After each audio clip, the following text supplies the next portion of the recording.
If people cannot write well, they cannot think well. And if they cannot think well, others will do their thinking for them. George Orwell. British दार्शनिक George Orwell लिखते हैं, जो समाज तार्किक लिख नहीं सकता वो ठीक से चिंतन विमर्श नहीं कर सकता, और जो समाज ठीक से चिंतन विमर्श नहीं कर सकता दूसरे उन पर अपना चिंतन विमर्श थोपते हैं। आज यह बात क्षत्रिय समाज पर फिट बैठती है।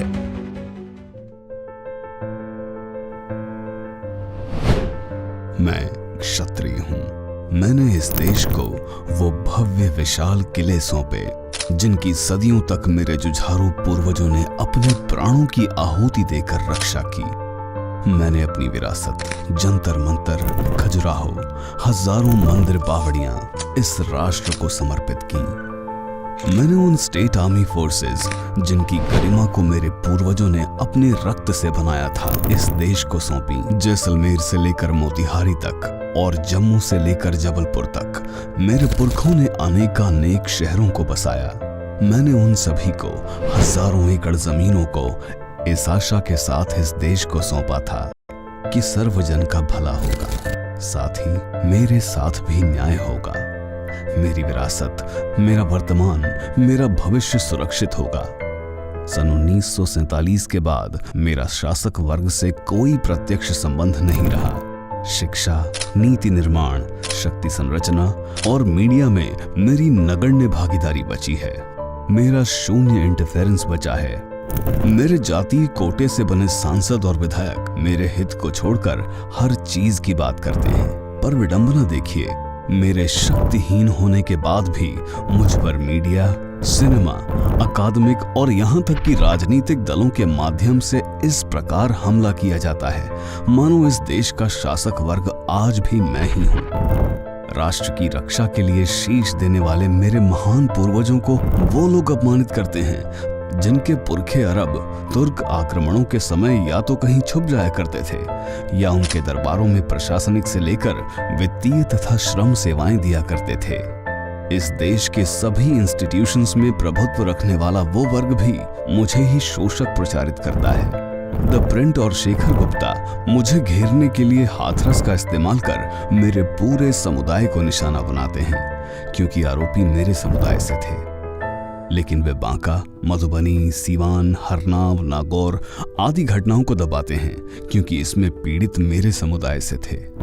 द स्क्रॉल पर शहाणे, शर्मा, कोठियाल सभी नवशासक वर्ग के लोग मुझे हारा हुआ, बलात्कारी, लूजर, कायर कहते हैं, लेकिन मेरे पक्ष के लिए वहां कोई स्थान नहीं है।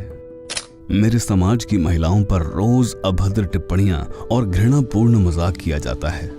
Jat pride, Maratha pride, Ahir pride, Gujar pride, Khatri pride, Pathan pride पर मूवीज बनाई जाती हैं, मगर मेरे राजपूत बॉय हैशटैग लिखने मात्र से ऑफेंड हो जाते हैं, मुझे जातिवादी घोषित कर देते हैं। लेकिन देखिए, इस दोगलेपन के बाद भी ये लोग लिबरल हैं और मैं जातिवादी। कभी हिंदुत्व तो कभी सेक्युलरिज्म के नाम पर मेरे खिलाफ हर तरफ जहर घोला जाता है। गुलाल जैसी फिल्में बनाकर मेरे समाज का अलगाववादी चित्रण किया जाता है। धन्यवाद इस बॉलीवुड का, जिसके द्वारा 75 वर्षों से फिल्मों के द्वारा मेरे चरित्र का हनन किया जा रहा है। अवध, पूर्वांचल, मालवा, बुंदेलखंड, हापुड़ में अनगिनत क्षत्रिय अंग्रेजों से लड़े, शहीद हुए, फांसी पर लटकाए गए, तोपों से मार दिए गए, किले महल ढहा दिए गए। फिर भी जावेद अख्तर, हरबंश मुखिया जैसे बुद्धिजीवी आरोप लगाते हैं कि मेरा समाज अंग्रेजों से नहीं लड़ा। मीडिया, सार्वजनिक शिक्षा, नौकरियों में मेरे साथ भेदभाव किया जाता है। फिर भी मुझ पर ही ठाकुरवाद का आरोप लगाया जाता है। मेरे वर्तमान की गलत व्याख्या की जाती है, मेरे भविष्य को नष्ट किया जाता है और मेरे इतिहास को विकृत किया जाता है। प्रतिहारों को गुज्जर बनाया जाता है, यदुवंशियों की पहचान अहीरों को बांट दी जाती है, क्षत्रिय शब्द की बंदर बांट की जाती है। शासकों ने न केवल मुझे सुनियोजित तरीके से सामाजिक हानि पहुंचाई, बल्कि बेशर्मी से मेरे इतिहास, मेरी आइडेंटिटी को भी चुराया है।